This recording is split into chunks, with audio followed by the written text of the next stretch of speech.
Have you ever poured your entire heart into a prayer, worked until you were exhausted, believed with everything inside you, and still watched the door shut in your face? It hurts. It feels like rejection. It feels like a delay, or worse, like you've been forgotten.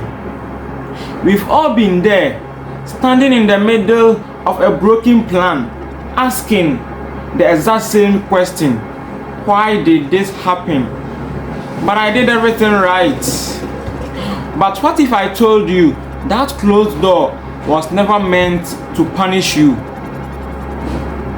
What if I told you that the very thing you are grieving right now was actually God shielding you from a room you were never meant to sit in?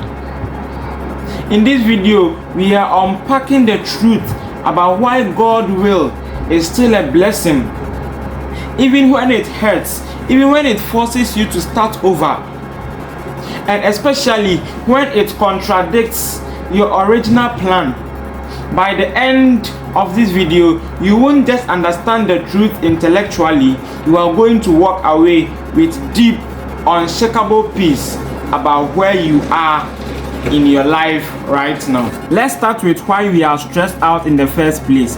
As human beings, our vision is naturally limited. We can only see what is directly in front of us, the immediate goal, the monthly bills, the relationships right now, the project we want to launch today.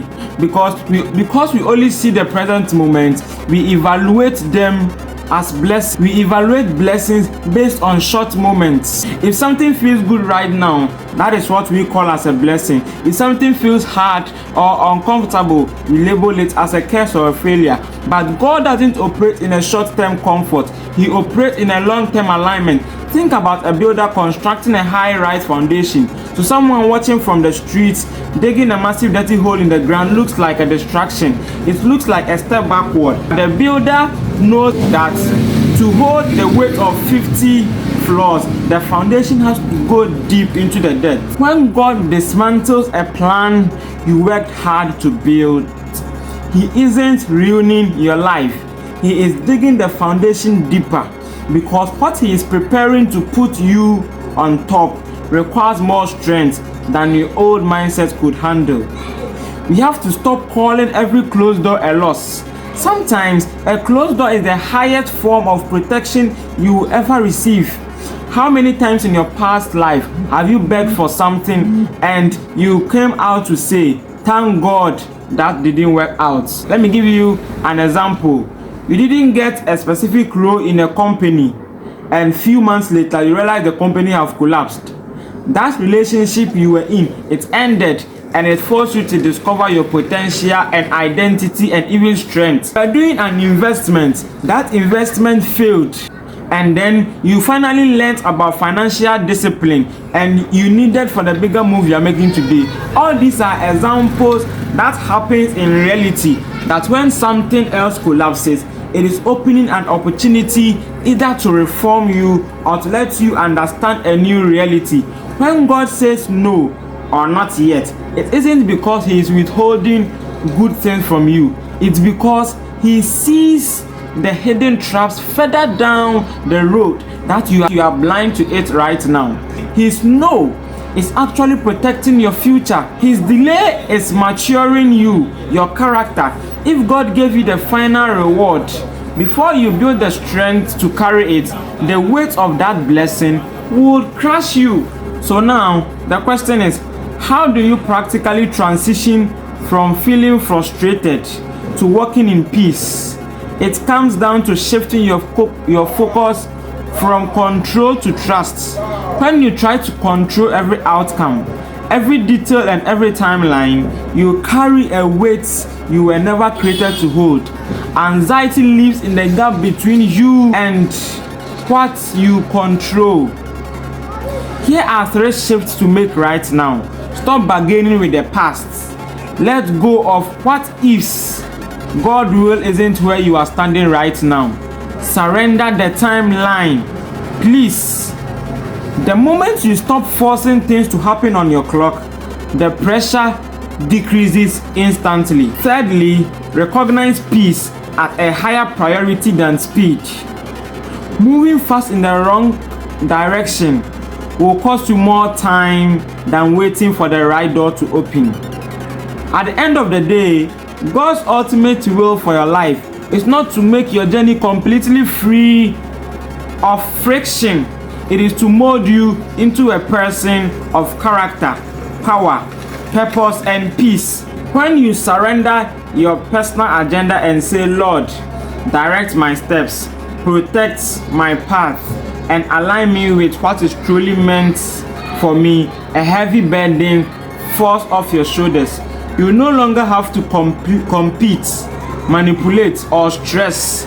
You realize that what is meant for you will not pass by you, and what passed by you was simply never meant for your highest good.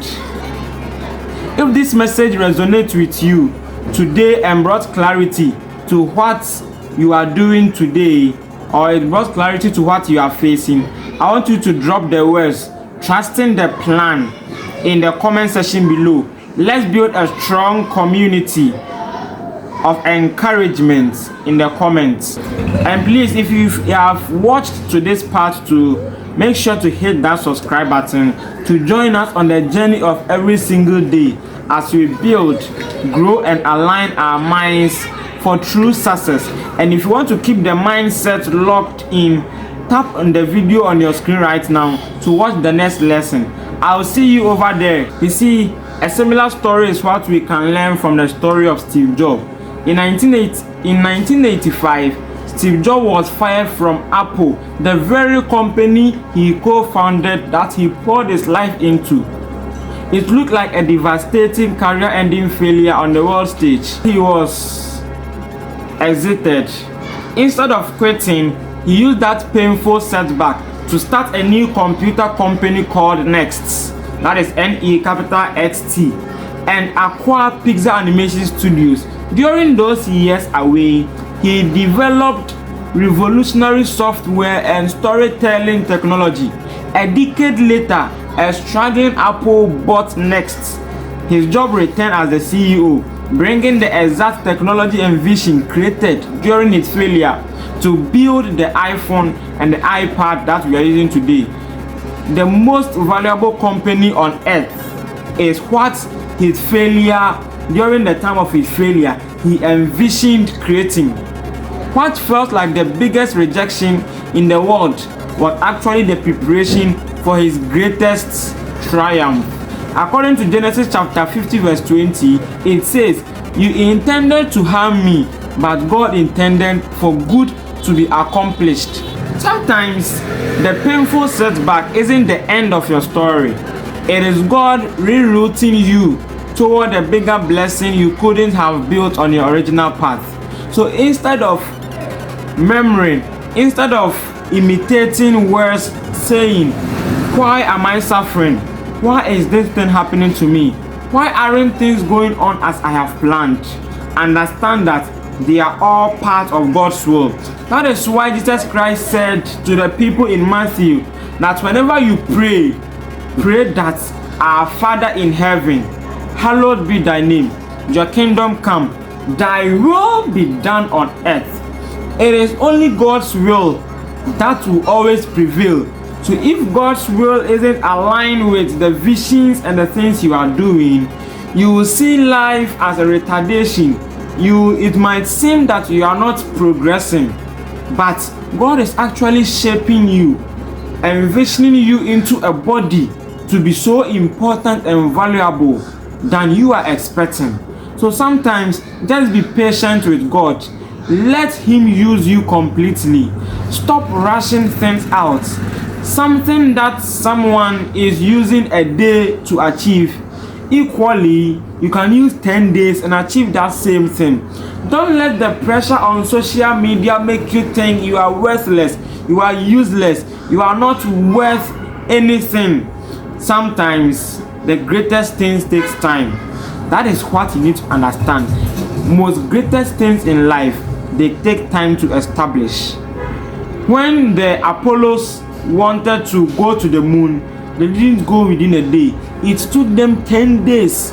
Why? From April 1st to April 10th. That was when their mission became successful. You might think that space is just here. We can even see space as we are standing. But it took them 10 days. From preparations to the landing to flying, the rockets and everything. This is what it equally means, that your success might take time, but understand that they are all part of God's will. In Job chapter 2, the Bible says that Satan went to God. During that time, God and his heavenly bodies were doing a meeting. They met. They were trying to discuss things about earth.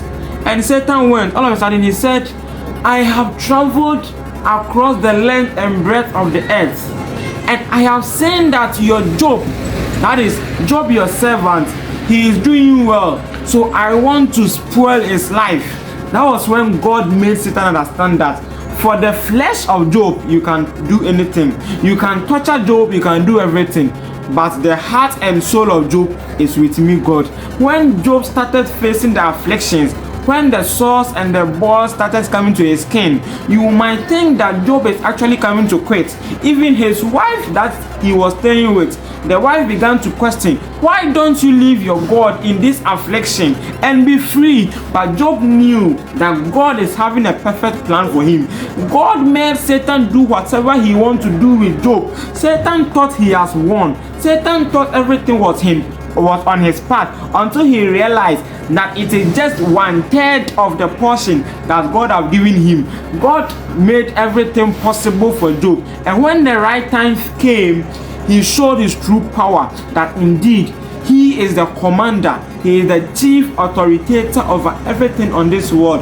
When your right time is up, the Lord himself will lift you up. Stop shivering. Stop questioning why you are delaying. Stop thinking about why things aren't working out for you, because God himself is the lifter of all men. If you have watched at this moment, I need nothing but your emotional expression, how this message is helping you. And please don't forget to smash on that subscribe button. Let's build a community of renowned and reformed thinkers waiting to achieve everything with patience, not with pride. Check my next post on how Cristiano Ronaldo made it in life successfully, even when he was struggling as a young guy. Thank you for watching till this time. Drop your comments and let me know if indeed you have learned something from this video. This is Divine Clip signing out. Thank you.